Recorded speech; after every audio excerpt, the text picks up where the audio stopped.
నమస్తే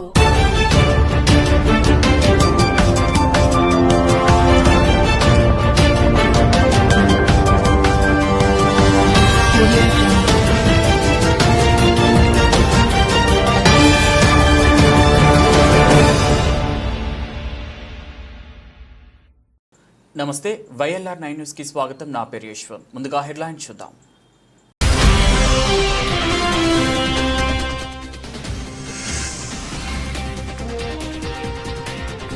అడవి పందులు ఢీకొని బైక్ పై వెళ్తున్న వ్యక్తి మృతి, మరొకరికి గాయాలు.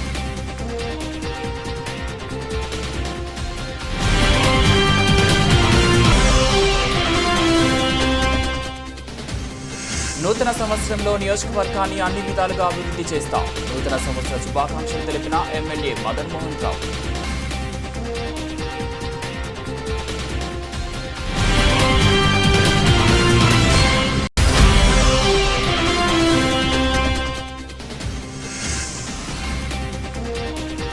పేద విద్యార్థి ఉన్నత చదువుల కోసం ఆర్థిక సాయం అందజేసిన మాజీ మున్సిపల్ చైర్మన్ కుడుముల సత్యనారాయణ.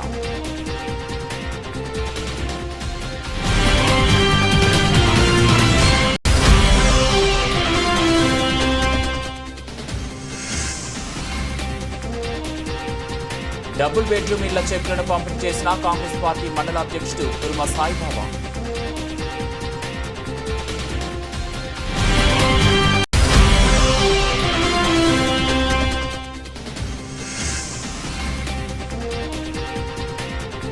కామారెడ్డి ఏఎస్పీగా బాధ్యతలు స్వీకరించిన చైతన్యరెడ్డి.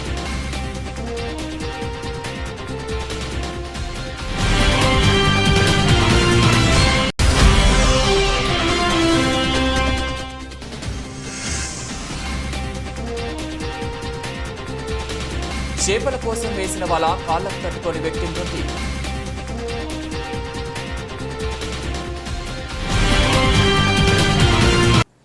బైక్ పై వెళ్తుండగా అడవి పందులు ఢీకొని ఒకరు మృతి చెందగా మరొకరు గాయపడిన ఘటన ఎల్లారెడ్డి మండలం మత్తమాల గ్రామంలో చోటు చేసుకుంది. ఎల్లారెడ్డి మండలంలోని మత్తమాల్ గ్రామానికి చెందిన రావెల్లి మైసాగౌడ్ కేబుల్ ఆపరేటర్గా విధులు నిర్వహిస్తుంటాడు. బుధవారం తన భార్యతో కలిసి ఎల్లారెడ్డికి బైక్పై వెళ్తున్నారు. ఎర్రారం వద్ద బైక్ను అడవి పందులు ఢీకొట్టడంతో ఇరువురికి గాయాలు కాగా ఎల్లారెడ్డిలోని ఓ ప్రైవేట్ ఆసుపత్రికి తరలించారు. మైసగౌడ్ పరిస్థితి విషమంగా ఉండటంతో హైదరాబాద్కి తరలిస్తుండగా మార్గ మధ్యలో మృతి చెందాడు. పోలీసులు కేసు నమోదు చేసుకుని దర్యాప్తు చేస్తున్నారు. ఎల్లారెడ్డి ఎమ్మెల్యే మదన్ మోహన్ రావు బుధవారం ఎల్లారెడ్డి నియోజకవర్గ ప్రజలకు నూతన సంవత్సర శుభాకాంక్షలు తెలిపారు. ప్రజలు అష్ట ఆయుర ఆరోగ్యాలతో సుఖ సంతోషాలతో సిరి సంపదలతో విరసిల్లాలని కోరుకున్నారు. ఈ నూతన సంవత్సరంలో ఎల్లారెడ్డి నియోజకవర్గాన్ని అన్ని విధాలుగా అభివృద్ధి చేస్తానని ఎమ్మెల్యే మదన్ మోహన్ అన్నారు. మీ మదన్ మోహన్ ఎల్లారెడ్డి ముద్దు బిడ్డ. మరి కొత్త సంవత్సరంలో మీ కుటుంబం అందరూ కూడా మంచి ఆరోగ్యంతో ఐశ్వర్యంతో ఉండాలని భగవంతుని కోరుకుంటూ మరి వచ్చే సంవత్సరంలో మీ అందరి సహాయంతో ఎల్లారెడ్డి నియోజకవర్గాన్ని భగవంతుని కృపతోని మనం అభివృద్ధి చేస్తున్నామని మీకు మీ కుటుంబానికి మరొక్కసారి నూతన సంవత్సర శుభాకాంక్షలు. మీ మదన్ మోహన్, ఎల్లారెడ్డి ఎమ్మెల్యే. నిరుపేద విద్యార్థికి ఆర్థిక సాయం అందజేసి మరోసారి తన మంచి మనసును చాటుకున్నాడు మాజీ మున్సిపల్ చైర్మన్ కుడుముల సత్యనారాయణ. ఎల్లారెడ్డి మండలం తిమ్మారెడ్డి గ్రామానికి చెందిన పేద విద్యార్థి ప్రతిభకు మార్కెట్ కమిటీ మాజీ చైర్మన్ వెంకట్రామరెడ్డితో కలిసి మాజీ మున్సిపల్ చైర్మన్ కుడుముల సత్యనారాయణ ఆర్థిక సాయం అందజేశారు. గ్రామానికి చెందిన ఆమె ఇటీవల బీఎస్సీ నర్సింగ్ కోర్సులో సీటు సాధించారు. వారి కుటుంబం పేదరికం కావడంతో ఆమెకు అండగా నిలవాలన్న ఉద్దేశంతో ఎల్లారెడ్డి ఎమ్మెల్యే మదన్ మోహన్ రావు ఆదేశాల మేరకు 5,000 అందించారు. కార్యక్రమంలో కాంగ్రెస్ పార్టీ మండల అధ్యక్షుడు కుర్మ సాయిబాబా, మాజీ సర్పంచ్ శ్రీనివాసరెడ్డి, కాంగ్రెస్ నాయకులు ఉన్నారు. కామారెడ్డి జిల్లా ఎల్లారెడ్డి మండలం తిమ్మారెడ్డి గ్రామంలో గత ప్రభుత్వ హయాంలో ఆగిపోయిన డబుల్ బెడ్రూమ్ చెక్కులను లబ్ధిదారులకు బుధవారం పంపిణీ చేశారు.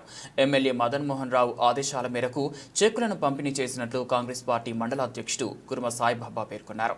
ఈ సందర్భంగా ఆయన మాట్లాడుతూ పేదవారికి అండగా కాంగ్రెస్ ప్రభుత్వం కృషి చేస్తుందని తెలిపారు. ఈ కార్యక్రమంలో market committee chairman Rajitha Venkatramareddy, మాజీ municipal chairman Kudumula Satyanarayana, ZPTC Samel, మాజీ సర్పంచ్ శ్రీనివాసరెడ్డి, మాజీ ఎంపీటీసీ షకవత్ అలీ, నాయకులు బొండ్ల సాయిలు, గోపీకృష్ణ తదితరులు పాల్గొన్నారు. ఈరోజు తిమ్మారెడ్డి గ్రామంలో ఎల్లారెడ్డి నియోజకవర్గ శాసనసభ్యులు మదనన్న గారి ఆదేశాల మేరకు ఏదైతే గత ప్రభుత్వంలో డబల్ బెడ్రూమ్ ఇల్లు చేపట్టి వాళ్లకు చెక్కులు రాకుండా ఆ రోజు వాళ్ళని ఎన్నో బాధలు పెట్టి ఇప్పటి వరకు కూడా చెక్కులు రాకపోతే ఈరోజు ఎల్లారెడ్డి నియోజకవర్గ శాసనసభ్యులు మదనన్న గారు దీనికోసం ప్రత్యేక చొరవ తీసుకొని గరీబులు ఉన్నారు వాళ్ళకి ఏదైతే 5 లక్షల రూపాయలు గవర్నమెంట్ హామీ ఇచ్చిందో ఆ హామీ ప్రకారం వాళ్ళకు 5 లక్షల రూపాయలు వాళ్ళకు చెందాలని చెప్పేసి ఈరోజు శాసనసభ్యులు మా అందరికీ ఎల్లారెడ్డి మండల కాంగ్రెస్ పార్టీ నాయకులకు చెప్పగానే దాని గురించి ఫాలోఅప్ చేసి మా గవర్నమెంట్ పిఎల్ కానివ్వండి, మా పిఎల్ కానివ్వండి, మదనన్న గారి పిఎల్ కానివ్వండి, దీనికోసం చాలా విధాలుగా కష్టపడి ఈ చెక్కులు వచ్చేటట్టు కృషి చేసి వాళ్లకు ఈరోజు చెక్కులు అందించడం జరిగింది. వారికి గ్రామ తిమ్మారెడ్డి తరఫున, గ్రామ శాఖ తరఫున, అందరి తరఫున కూడా మదనన్న గారికి మేము కాంగ్రెస్ పార్టీ నాయకులం కూడా ఏ పార్టీ అని చూడకుండా ఈరోజు అందరూ కూడా పేదోని ఇంటి కళ సహకారం కావాలని ఏదైతే మదనన్న గారి ఆశ ఉన్నదో ఆ ఆశకు కూడా మేమందరం కూడా సహకారం చేసి మేము వారికి తోడుగా నిలిచి మేము వారి బాటలో నడుస్తామని చెప్పేసి ఎల్లారెడ్డి మండల కాంగ్రెస్ పార్టీ తరఫున మేమందరం కోరుతా ఉన్నాం. జై కాంగ్రెస్, మదనన్న నాయకత్వం. అమ్మ గుర్తుపెట్టుకో మదన్ సార్నిగా.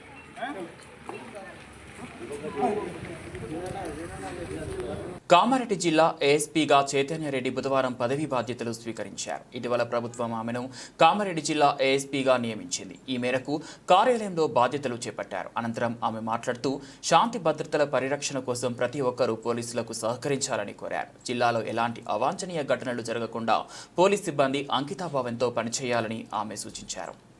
చేపల వేటకు వెళ్లి వాళ్ళ కాళ్లకు తట్టుకుని వ్యక్తి మృతి చెందిన ఘటన బుధవారం కామారెడ్డి జిల్లా మహమ్మద్ నగర్ మండలంలో చోటు చేసుకుంది. ఎస్ఏ శివకుమార్ వివరాలు: బౌన్స్వాడ మండలం తిమ్మాపూర్ గ్రామానికి చెందిన సాయిలు మంగళవారం కొమలంచ గ్రామ శివార్లోని మంజీర నదిలో చేపలు పట్టేందుకు వెళ్లారు. నీటిలో ఉన్న వాళ్ళ కాలుకు చుట్టుకొని మునిగి మృతి చెందారు. మృతదేహాన్ని బుధవారం వెలికితీశారు. సాయిలు తమ్ముడు బాలయ్య ఫిర్యాదు మేరకు కేసు నమోదు చేసి దర్యాప్తు చేస్తున్నారు.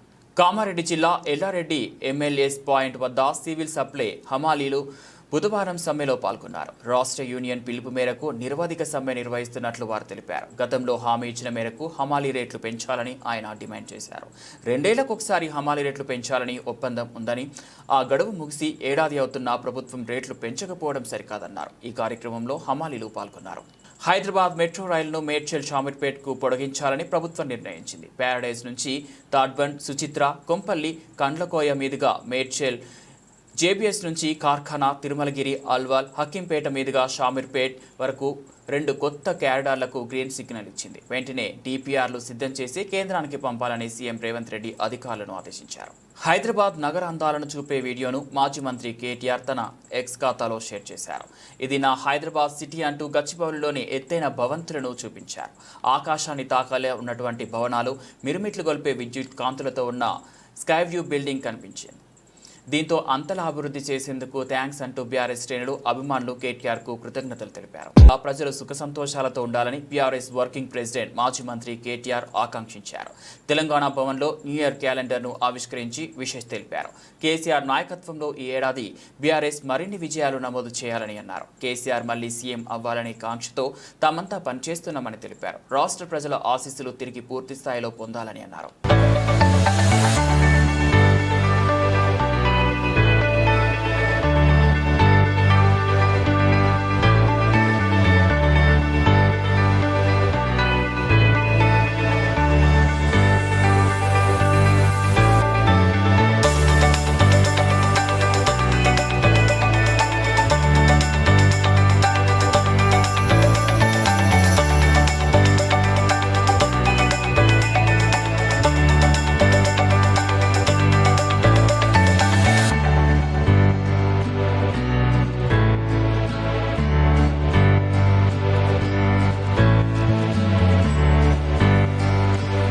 ఆంగ్ల నూతన సంవత్సరం మొదటి రోజు తెలంగాణ భవన్కు విచ్చేసి భారత రాష్ట్ర సమితి నాయకత్వం మొత్తం ఇక్కడ కొలువుదీరి మనందరం మనస్ఫూర్తిగా కాంక్షిస్తున్నది, కోరుకుంటున్నది ఒకటే.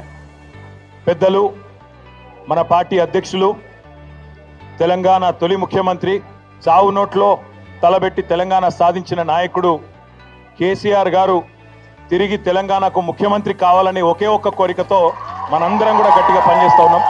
తప్పకుండా ఈ సంవత్సరం కేసీఆర్ గారి నాయకత్వంలో మన పార్టీ మరిన్ని విజయాలు నమోదు చేయాలని, తెలంగాణ ప్రజల ఆశీస్సులు తిరిగి పూర్తి స్థాయిలో పొందాలని, దానిలో భాగంగా మనకు ఎదురయ్యే చిన్న చిన్న చికాకులు, చిన్న చిన్న అడ్డంకులు, వాటన్నిటినీ ఎదుర్కొనే శక్తి ఆ భగవంతుడు మీ అందరికీ ప్రసాదించాలని, అదేవిధంగా మీరందరూ కూడా మీ కుటుంబాలతో సుఖ సంతోషాలతో ఈ సంవత్సరం అంతా కూడా ఉండాలని మనస్ఫూర్తిగా కాంక్షిస్తూ, తెలంగాణ ప్రజలకు కూడా భారతదేశంలోని అందరికి కూడా మంచిగా జరగాలి, కులాలకు మతాలకు అతీతంగా ఎట్లాంటి ఇబ్బందులు లేకుండా, ఎట్లాంటి చికాకులు లేకుండా ఈ దేశం, ఈ రాష్ట్రం ఎల్లవేళలా ప్రశాంతంగా ఉండాలని మనస్ఫూర్తిగా కాంక్షిస్తూ ఈరోజు ఇక్కడికి పెద్ద ఎత్తున తరలి వచ్చిన మీ అందరికీ మనస్ఫూర్తిగా ధన్యవాదాలు, నమస్కారాలు. జై తెలంగాణ, జై కేసీఆర్. కామారెడ్డిలో 23వ రోజు సమ్మెలో భాగంగా సర్వశిక్ష అభియాన్ ఉద్యోగులు బుధవారం ధర్నా శిబిరం నుంచి ర్యాలీ నిర్వహించారు. ఇందిరాగాంధీ చౌక్ వద్ద రోడ్డును దిగ్బంధం చేశారు. ఇందిరాగాంధీ విగ్రహానికి సమగ్ర శిక్ష ఉద్యోగులు డిమాండ్లను పరిష్కారం అయ్యే విధంగా రేవంత్ రెడ్డికి తెలపాలని నిరసనతో వినతి పత్రం సమర్పించారు. జిల్లా అధ్యక్షురాలు వాసంతి మాట్లాడుతూ తొందరగా రెగ్యులరైజ్ చేసి ఉద్యోగులకు పంపించాలని కోరారు. కార్యక్రమంలో సర్వశిక్ష అభియాన్ ఉద్యోగులు పాల్గొన్నారు.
ఆంధ్రప్రదేశ్లోని విజయవాడ ఇంద్రకీలాద్రిపై ఉన్న కనకదుర్గమ్మను బుధవారం సీఎం చంద్రబాబు దర్శించుకున్నారు. ముందుగా ఆలయానికి చేరుకున్న సీఎంకు అర్చకులు, అధికారులు పూర్ణకుంభంతో స్వాగతం పలికారు. అనంతరం జగన్మాతకు ప్రత్యేక పూజలు నిర్వహించారు. ఈ సందర్భంగా సీఎం చంద్రబాబు మాట్లాడుతూ రాష్ట్ర ప్రజలకు నూతన సంవత్సర శుభాకాంక్షలు తెలిపారు. ఈ నూతన సంవత్సరంలో రాష్ట్ర ప్రజలకు మంచి చేకూరాలని ఆయన ఆకాంక్షించారు. అటు కొత్త ఏడాది సందర్భంగా దుర్గమ్మ దర్శనానికి భక్తులు బారులు తీరారు. ఈ నూతన సంవత్సరంలో ఆంధ్ర రాష్ట్రంలో అందరూ కూడా ఆనందంగా ఉండే విధంగా దుర్గమ్మ తల్లి ఆశీర్వదిస్తా ఉంది. ఇది చాలా సంతోషం. ఇలాంటి కార్యక్రమాలు చూసినప్పుడు ఏదైతే ప్రజలందరూ ఉన్నారో వాళ్ళందరినీ ఆరోగ్యపరంగా, ఆనందంగా, ఆదాయాన్ని పెంచుతూ అందరినీ సుఖ సంతోషాల్లో పెట్టాలనే ఆలోచనతో ముందుకు పోతున్నాం. ఈరోజు చిన్న పిల్లల్లో కూడా బ్రహ్మాండమైన స్ఫూర్తి ఉంది. వారందరినీ చూసిన తర్వాత నాకు నమ్మకం వచ్చింది, ఈ సంవత్సరం ఈ రాష్ట్రానికి అన్ని విధాల శుభం జరుగుతుందని, అందరి భవిష్యత్తు బంగారు భవిష్యత్తు కావాలని మరొక్కసారి మనస్ఫూర్తిగా ఆకాంక్షిస్తూ దుర్గమ్మ తల్లిని ప్రార్థించాను. ఈ సంవత్సరం నుంచి తెలుగు వారికి అన్ని జయాలే ఉండాలని మనస్ఫూర్తిగా ఆకాంక్షిస్తూ మరొక్కసారి అందరికి అభినందనలు, ధన్యవాదాలు, శుభాకాంక్షలు. Thank you. నూతన సంవత్సర వేళ దేశవ్యాప్తంగా రైతులకు కేంద్ర ప్రభుత్వం గుడ్ న్యూస్ చెప్పింది. పంట నష్టం చెల్లింపులకు ఉద్దేశించిన పీఎం ఫసల్ బీమా యోజన నిధికి 69,515 కోట్లకు పెంచింది. 50 కేజీల డిఏపి బస్తాను 1,350కే సరఫరా చేయనుంది. ఇందుకోసం 3,850 కోట్లు కేటాయించింది. దీంతో దాదాపు 4 కోట్ల మంది లబ్ధి పొందనున్నారు. 23 రాష్ట్రాలు, 4 కేంద్రపాలిత ప్రాంతాలను ఇందులో భాగస్వామ్యం చేయాలని కేంద్ర కేబినెట్ నిర్ణయించింది. साथियों, दूसरा बड़ा फैसला लिया गया है डीएपी फर्टिलाइजर्स के लिए एक्स्ट्रा सब्सिडी का package, one time special package माननीय प्रधानमंत्री जी ने दिया है। किसानों को डीएपी 50 किलो का बैग 1350 रुपए में मिलेगा।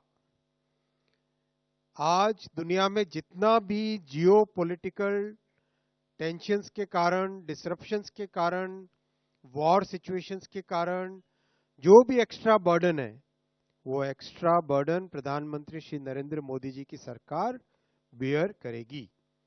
ये स्पेशल वन टाइम पैकेज बहुत ही महत्वपूर्ण फैसला है साथियों, और ये दिखाता है कि किस तरह से सरकार का कमिटमेंट किसानों के प्रति है।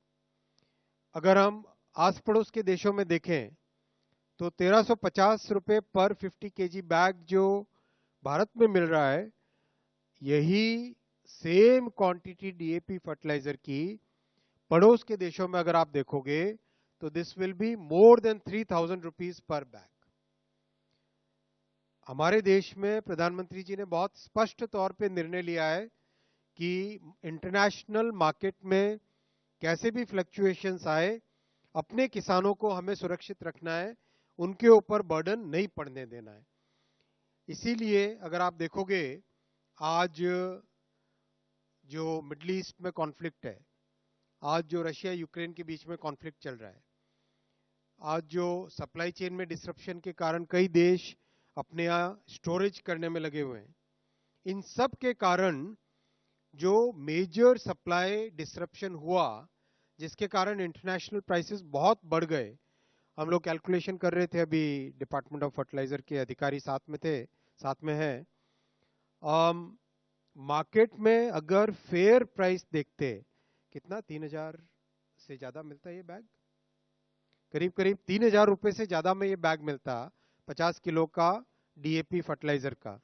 लेकिन प्रधानमंत्री श्री नरेंद्र मोदी जी ने बहुत स्पष्ट तौर पे आज कैबिनेट में कहा है कि 1350 रुपए में ही डीएपी का बैग मिलेगा, और ये भी सभी जो लोग ब्लैक मार्केटिंग करने का प्रयास करते हैं, जो लोग किसानों को ठगने का प्रयास करते हैं, वो लोग भी जान ले कि 1350 रुपए से ज्यादा अगर किसी ने लेने की कोशिश की, उनके अगेंस्ट भी राज्य सरकारें, और मैं राज्य सरकारों को निवेदन भी करूंगा कि वो उनके against strict action, legal action ले।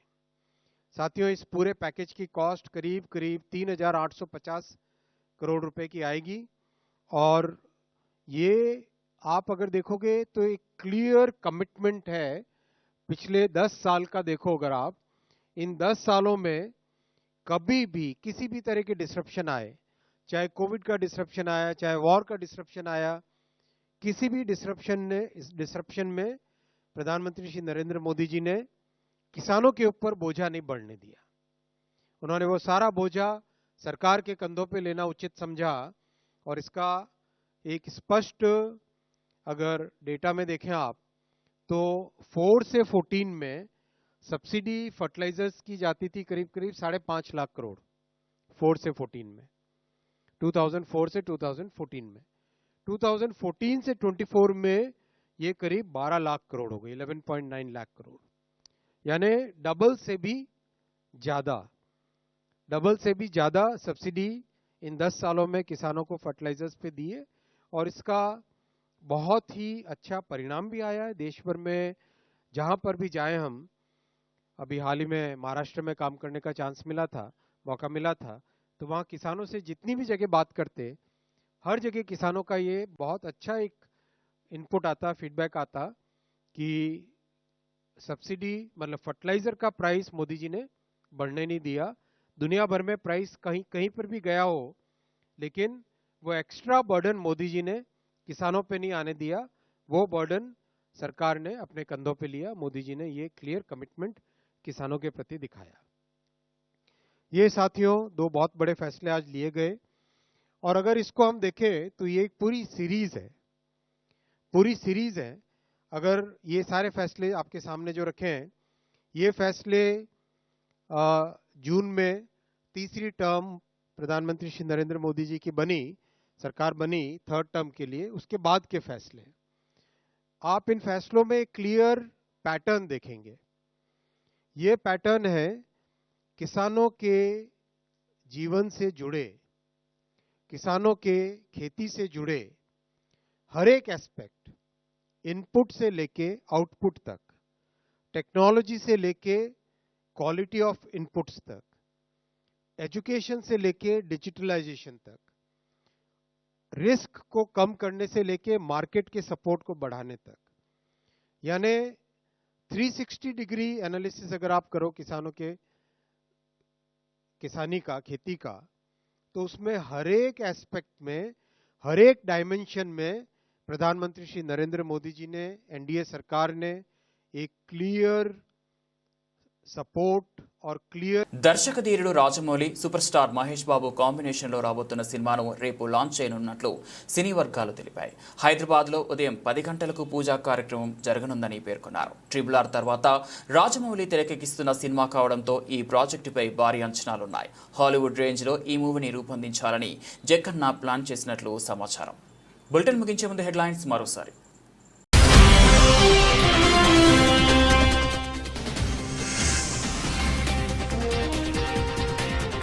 అడవి పందులు ఢీకొని బైక్పై వెళ్తున్న వ్యక్తి మృతి, మరొకరికి గాయాలు.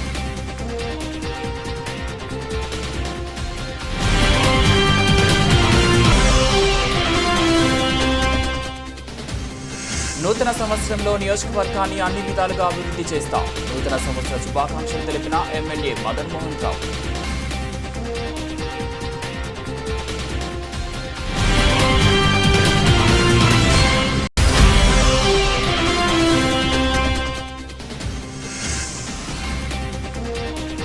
పేద విద్యార్థి ఉన్నత చదువుల కోసం ఆర్థిక సాయం అందజేసిన మాజీ మున్సిపల్ చైర్మన్ కుడుముల సత్యనారాయణ.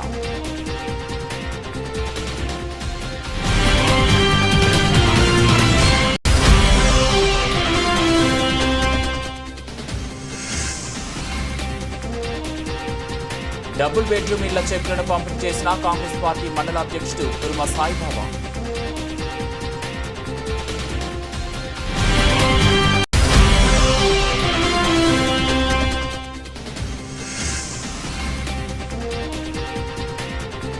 కామారెడ్డి ఏఎస్పీగా బాధ్యతలు స్వీకరించిన చైతన్య రెడ్డి.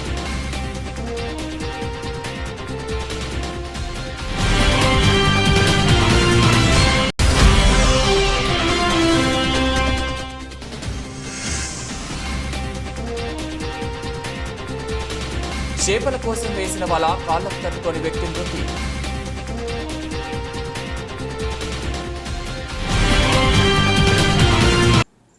ఇవి బులెటిన్ అప్డేట్స్. మరో బులెటిన్లో మళ్ళీ.